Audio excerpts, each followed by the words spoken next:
Мақсат, бұл Марат Тахирұлы, біздің жаңа басқарушы директор. Айтпақшы, жұмысың не болды? Басқасын тағайындады. Ал аффирмациялар көмектеседі. Біздің үлкен үйіміз болады. Жұмысыңда бастық боласың, және шетелге көп шығатын боламыз.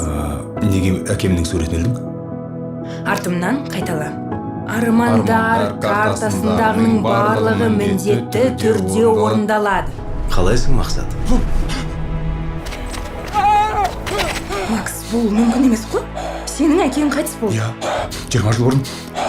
Егер сен менің әкем болсаң, менің туған күнім қай күні? Есімде жоқ. Ертең етпейді. Ол да білмейтін. Енді мен бір аптада саған берген уәделерімді орындауым керек, түсіндің бе? Егер де оларды орындамасам, мені жұмаққа кіргізбейді. Қане, сен айдап бара жатсың. Әкемді меншіме. Мен қазір толықтай Тосық, тома.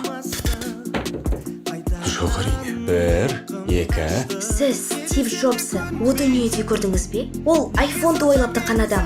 Ол немене? Мен әруақпен бір үйде тұрмайын. Уәделерді орындасын, ал содан соң жұмаққа барып енеме сәлем берсін. Ешқашан сен сияқты болмаймын деп өзіме сөз бердім. Қазір тұрып бір ұрам. Ұр! Ешқашан ескертпей ұр. Сенің мені тәрбиелеуге мүмкіндігің болды.